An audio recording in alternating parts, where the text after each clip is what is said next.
Islamic secret ലോയുടെ classical manual എന്ന് വിശേഷിപ്പിക്കപ്പെടുന്ന a classical manual of Islamic secret law reliance of the traveller എന്ന ഗ്രന്ഥം, അതിന്റെ ഫ്രണ്ട് പേജിന്റെ അതിന്റെ കവർ പേജിന്റെ ഫോട്ടോയാണിത്, പ്രിന്റ് ഔട്ട് മാത്രമാണിത്.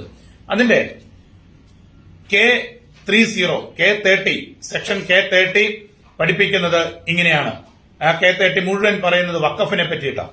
ആ K30 സബ് ക്ലോസ് 1 പറഞ്ഞു വെക്കുന്നത് ഇങ്ങനെയാണ്. ഞാൻ കോട്ട് ചെയ്യാം. Establishing and Waqf is an act of worship. Establishing and Waqf is an act of worship എന്ന് പറഞ്ഞാൽ വഖഫ് ചെയ്യുന്നത് ദൈവാരാധനയുടെ ഭാഗമാണ് എന്നാണ്.